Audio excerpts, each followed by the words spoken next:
If you're just joining us, we want to welcome you to today's team call on our Mastermind. Today, we are fortunate to be talking about the system with Christian Sadler and find out what this means to us and our businesses. We appreciate what Christian does. I mean, talk about someone with the Christmas spirit all year long. You just don't see anybody like Christian. He is always thinking about what other people need. How can I provide value to them? What can I do to help our team? The hours that he spends behind the scenes for Team Elevate every week. Uh, I can't imagine how many thoughts he's got a week. They're just innumerable. At any rate, he is a guy that embraces change. He looks for the positive things and incorporates them in his life. He brings them in and uses them to make his life better. And you look over the last couple of decades, and you'll see a lot of change in this guy's life. And a lot of the changes comes from the people around him, or happen to the people around him because of what Christian does. And we're grateful that he is active in the community at large, as well as in our own Team Elevate. We're grateful for all he does. And Christian, good morning. Thank you, sir. Good morning, Ron, and thank you. Thank you for everything. So, folks, let's jump into this. And Ron, again, I just want to commend you for everything that you do to start off these calls and make them great. It's pretty incredible. Let me go ahead and share my screen.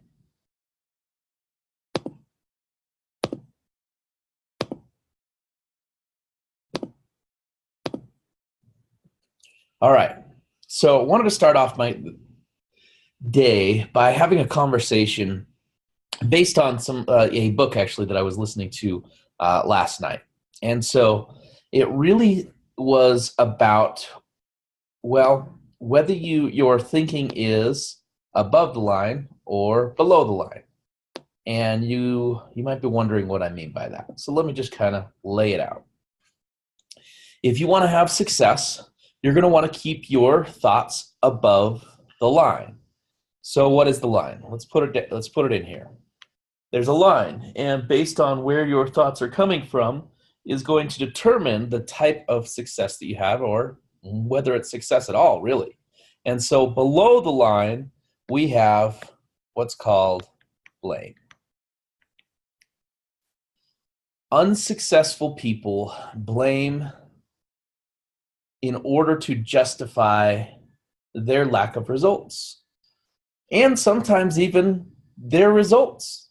They put all of the power outside of themselves. And when you put the power outside of yourself, you take it away from yourself. And here's the lowest form. If you are blaming someone else, I can't be successful in my business because so-and-so didn't do this, so-and-so did that. I don't have the marriage that I want because, my spouse this, or the kids that, or, whatever it is.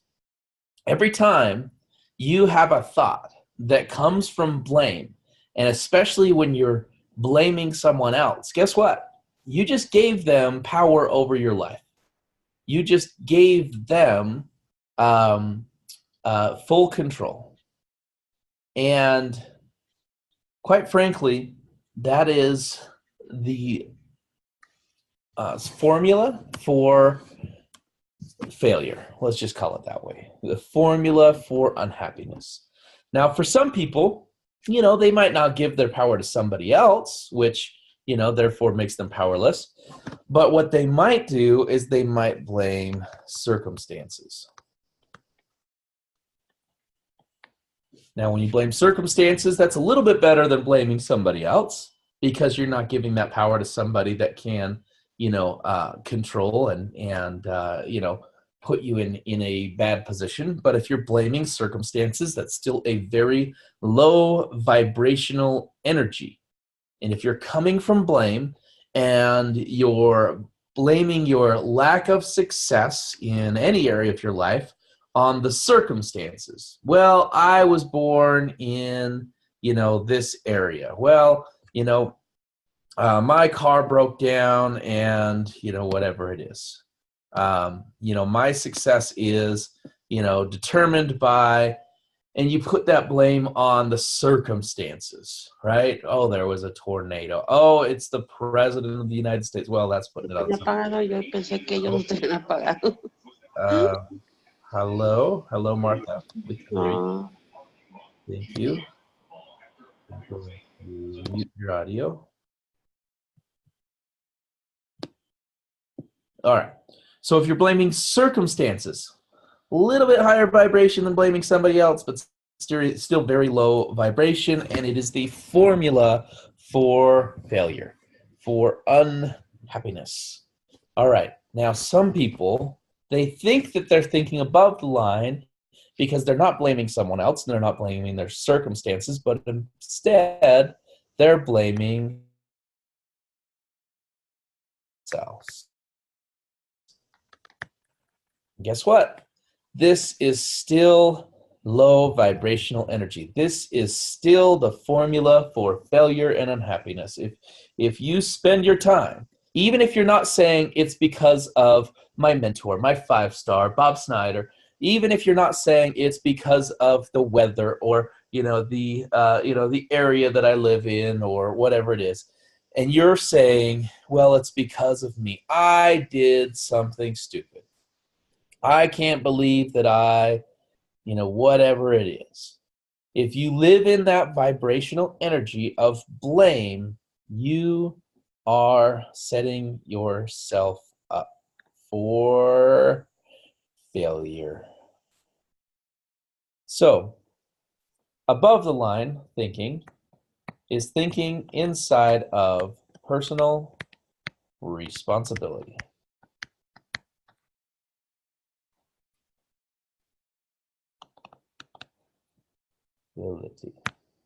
Ability.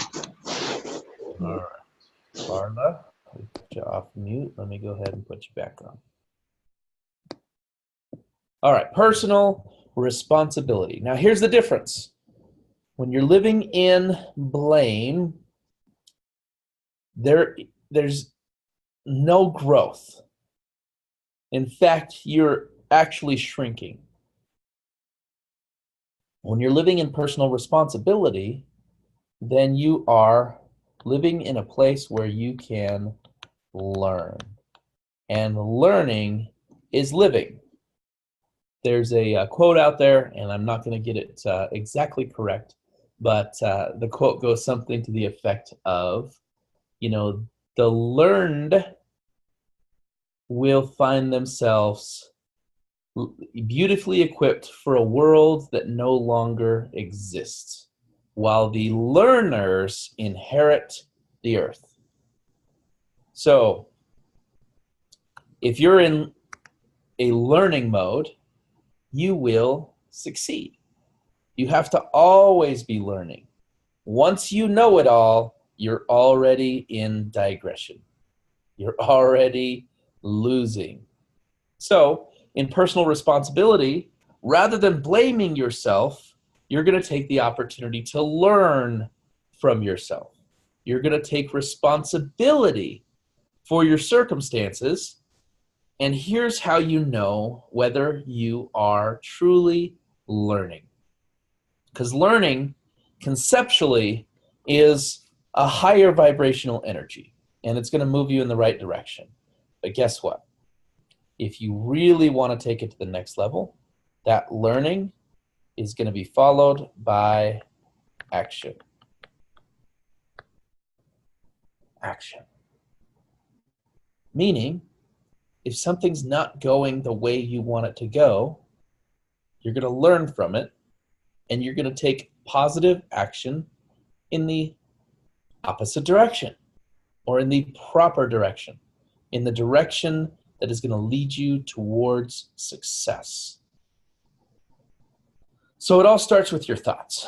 And that's the interesting thing about this world, is our life is determined by the thoughts we allow to live inside our mind.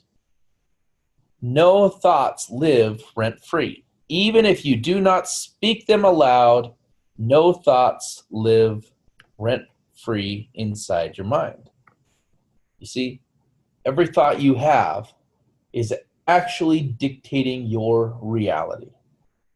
Now, this has been proven by science, and it's also been talked about in essentially every religion that you could study. Your thoughts become things. Your thoughts dictate your reality. So, I'm going to give you a little exercise.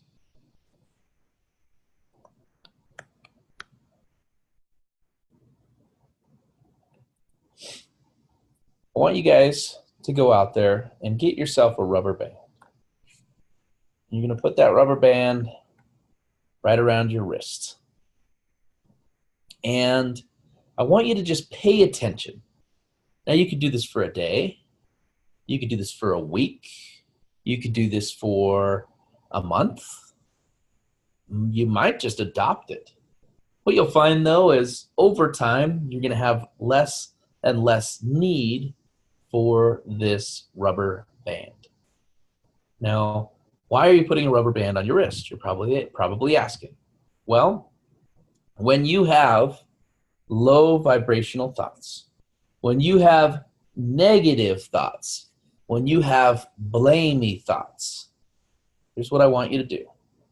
I want you to take this rubber band. I want you to stretch it out as far as you can, and then I want you to let it snap back into place. And what's going to happen? It's going to interrupt your thought pattern. In fact, I want you to yell out inside your mind, or maybe even out loud,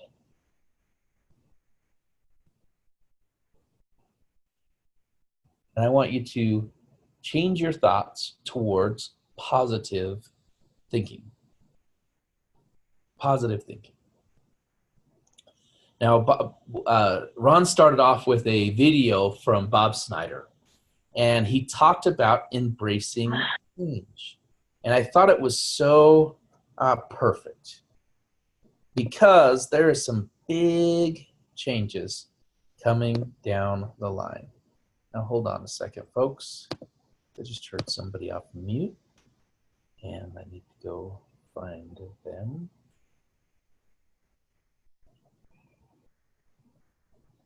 Go, somebody that's on their phone. All right, we're good. All right, embracing change. There's some big changes coming down the line. As we move into the new year, at least the leadership here in Utah, we've decided that we're no longer going to rob you of the opportunity of taking personal responsibility. Because quite frankly, I believe that's what we've been doing. We have this amazing and incredible volunteer team, and they have worked diligently to put systems in place to be able to move the 300 plus people that come together on a weekly basis into the different rooms, and to monitor and to make sure that people are going into the right room, and that they are participating in the proper fashion that is going to help us all grow. And we're just going to put some more responsibility back onto you as team members. So for some of you, I know you're calling in and you're not in Utah, and this doesn't affect you. However, if you are a leader, or if you plan on being a leader, you might be able to learn from some of the changes that we are going to make. And I just want to start the conversation about these changes now, because come first of the year, after the Super Saturday in January, all of these changes are going to come into effect. So here's what we found. There is oftentimes frustration in the process of getting people checked in and into a room. And so what we're going to do here in Utah is, let me just kind of give you guys the layout. If you've never been to Utah, we kind of have entrance doors over here, the top and the bottom. This is going to be your entrance into a big lobby, right? We all join together in this lobby. There's a staircase that goes upstairs, and there is 2 doors right here that go into our main presentation. So people come in the doors, they check in at the tables here, and then once there's an announcement from the top of the stairs, then students go upstairs and guests go in the room to see the presentation.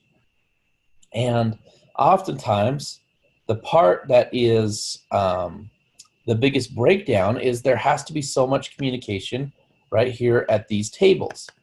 And unfortunately, at the college that we're at, they don't have the most reliable internet. And on top of that, you know, we have all of the glitches within the system, and then we have all the human error of people spelling names wrong, or, you know, forgetting to register their guests, or just quite frankly choosing not to register their guests. We have those people that just don't think it's important, and they would rather leave that responsibility on others. And so what we're going to do is we're going to eliminate the majority of this interaction. And the way that we're going to do that is we're going to have tablets set up. We're going to have the ability for people to simply come to the table and fill out their information, first name, last name, phone number, email address, all those things that we need to make sure that we get them checked into CAMS. And during the presentation, all of these guests are going to be checked in by some lovely ladies and fine gentlemen who are inside of the room. So they're going to be in here at the tables, and they're going to be checking people in while Mitch is up here on the stage giving his presentation to all these people in the audience. So that's downstairs. That's for guests, right? So guests check in. We want to systemize this process. And a lot of these ideas are coming from what's called Occam's razor. I want you guys to look this up, Occam's razor. And Occam's razor, the simplicity of it is this. It is the best solution for any problem is usually the most simple. So the most simple solution is going to be your best solution. And Peter, got you back on mute. So we're just looking at creating simple solutions. So somebody comes to the desk, right? They come in right here. Oh, somebody came back off mute. Hold on a sec. All right, you're back. You're back on mute. Thank you. All right, somebody comes in, and they can enter from either side. They come in. Oh, I'm grabbing the screen. I'm trying to write on the screen. They come in. They check in. Somebody is here to greet them and say, here's your name tag. And then they come, they walk in the door. And you just simply have somebody here that looks at their tag and says, oh, you have a tag, welcome, right? They're not even going to tell them you have a tag. They're just going to say, welcome, welcome into the room. If they don't have a tag, they're going to say, oh, hey, I noticed you don't have a name tag. Could you go back outside and get registered for us real quick? Pretty simple, right? It's not affecting you guys too much. No big deal. Well, here is the other point of frustration, is when people go up these stairs. Let me show you what that looks like. And let me just clear this drawing. All right. So you guys know now there is a staircase that comes up, and then we have our upstairs hallway, right? And we have a hallway that goes this way and a hallway that goes that way. And we have a check-in process right here, okay? And so now what we're going to do is everybody is getting name tags, right? If you are in the AIT, or if you are in the Essentials, you've got your name tags. Well, we're making some big shifts to what those rooms are going to look like, first of all. So the first thing that we're doing is we are combining the study group into, it's going to go back and forth between either one big room or two large rooms, and it's going to have different topics based in real estate, and the only people that are going to get access to those study groups are people who have AIT education. Pretty simple. Now, don't worry, for those people who have Essentials, we're actually creating, I would call it almost like a boot camp. We're gonna probably call it something like a quick start or a jump start or something of that sort. And it's going to be like a study group, but it's going to be a rotating schedule, and it's going to be focused on helping you to implement that which is in your Essentials that can help you with financial literacy, that can improve your financial position so that you can own the AIT education, and therefore you have the proper education to move towards real estate. Because quite frankly, Essentials to me is not designed as a real estate course as much as it is a financial literacy course, right? So same process. You guys were downstairs with your guests. You walk up the stairs here, and there's going to be some little tablets or computers, and they're just going to be on a form. You fill out the form, and you go to your room. All right, you go to your study group. And here's what we're implementing is, obviously there's a lot of confusion, and there's 4 things that are needed in order for you to be in the study group. Okay, and there's 4 things that are required. Now, the first thing is you got to own your education. If you don't own your education, you shouldn't be in study group, because then we're taking on so much liability, and quite frankly, you're learning information that you don't have a proper foundation for, and that is not good, right? So you're going to need to own your education. The second thing is you're going to need to be on the Business Builder.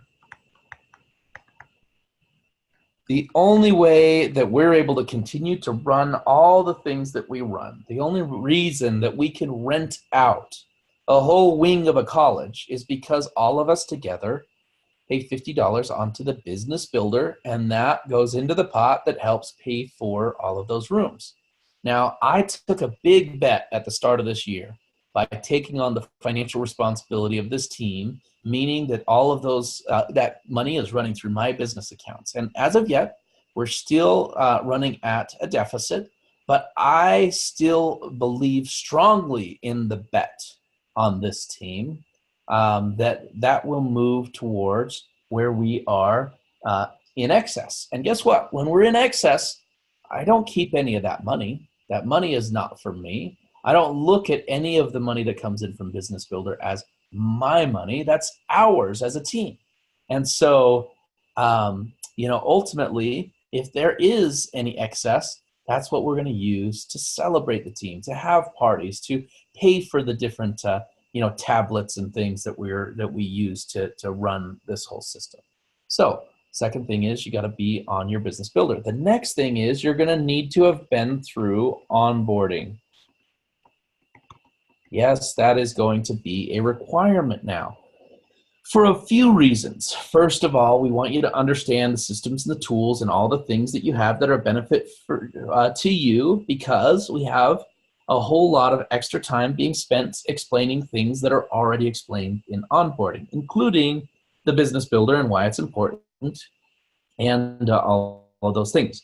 But here's also what we're going to do in that onboarding is we're going to issue you your monthly tag, your monthly, if you will. And it's going to sit inside your lanyard, right above your name tag. It'll stick up and it'll say the month, and it'll be color coordinated for that month. And so therefore, when you get to the doors over here, get to the door to the study group, all we have to do is look at your name tag. And as long as you have that month's tag in there, then you get to go into the study group. Now, when you're in onboarding, they're going to have for you the ability to fill out a waiver, a liability waiver.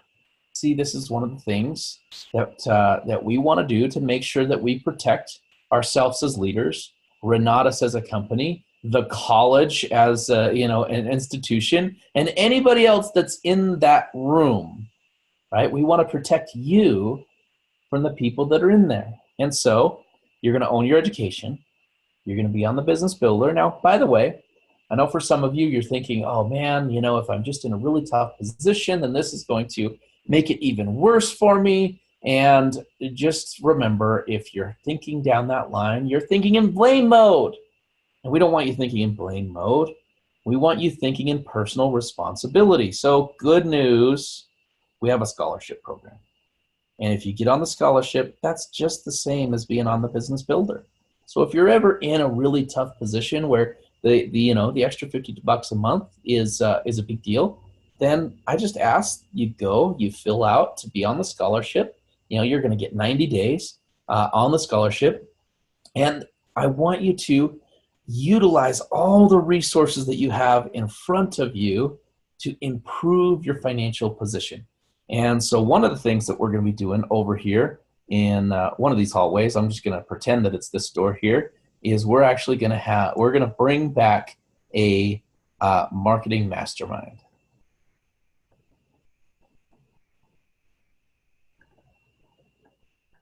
The truth is, folks, the fastest path to money in this business is marketing the Renatus education.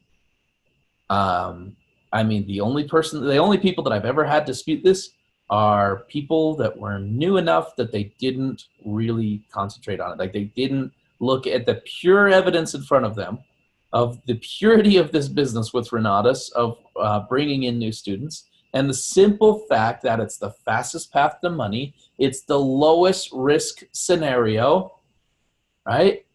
And it takes the least amount of overhead. And so we're going to implement, and guess what? If you're coming in here and this business builder is tough for you, I would highly suggest that rather than steering yourself into the study group, you steer yourself right over here into a marketing mastermind. And you focus on inviting guests for the following week so that you can get paid this month so that you can get yourself back into a better financial position. So we really want to put some things into place that will move the needle for you, that will help you improve your financial position. So this is why onboarding is going to be important, because that's where we first give out the tags. Now, after that, each month at Super Saturday, you're actually going to be able to get your tag for the following month. So this is why we're implementing this on, let me give you the date here real quick, on January 12th.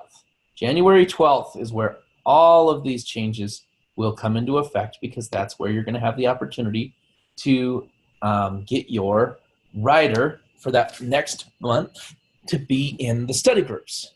And so be prepared for that. Be at Super Saturday, and you're going to want to get your tag. Now, if for some reason you cannot make Super Saturday, you absolutely can't be there, it's going to be your responsibility to take and verify these 4 things with our director of study groups.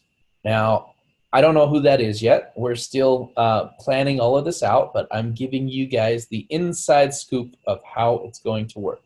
And so you'll need to verify these 4 things prior to Super Saturday, because that's where all of those tag riders are going to be made.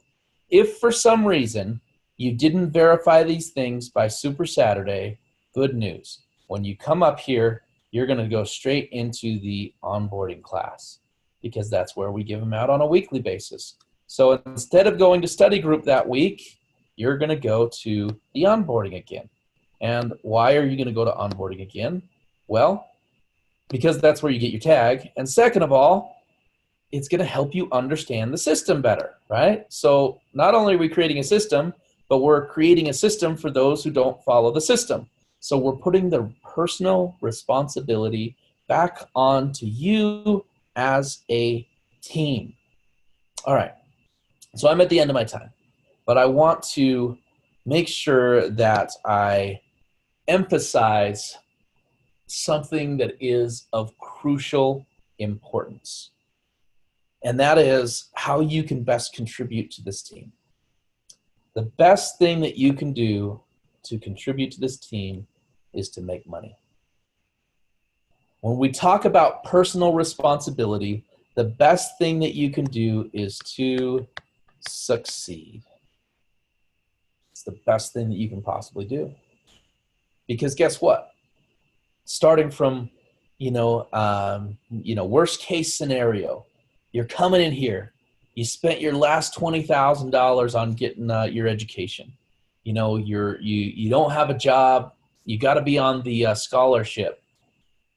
What is the best thing that you can do for yourself and for this team? It's to succeed, right? The best thing you can do is put yourself in a position where you can contribute. The best thing you can do is help grow this team and bring others who can contribute. So the best thing you can do in that scenario is to succeed. Now let's say that that's not where you're at. Let's say that you are, a fully functioning member of the team, and you are not only owning your education and participating and doing the business builder, but you want to be a volunteer and you want to give of your time. Oh, we are so grateful for our volunteers. I cannot even explain to you how grateful we are. However, the only way that you're going to be able to volunteer long-term, the only way that you're going to be able to stay in positive thoughts and not blame your volunteer role for your lack of success later on is to just succeed. You got to do the work. You got to do the work yourself. Because if you succeed, then it's going to be so much easier for you to volunteer. And of course, if you volunteer, then likely you're going to move up the ranks as you continue to make money, and you're going to move towards leadership. Well, guess what? As a leader, the best thing you can do for this team is to succeed, right? Some people think the best thing they can do is sacrifice their business in order to help to run the team as a volunteer, or to help lead the charge and run a room, or they want to contribute their talents. Here's the best contribution of your talent. Succeed. Lead by example first, because the only way you're going to be able to lead long term and have that feel worthwhile to you is if you are succeeding yourself. Your first responsibility to this team is to succeed. If you're wondering how you can contribute to this amazing process and this amazing system, I'm going to ask you to do one thing. Succeed. What that means is commit yourself to a daily regimen. Invite every single day. Bring guests. Do your follow-ups. Ask for the orders.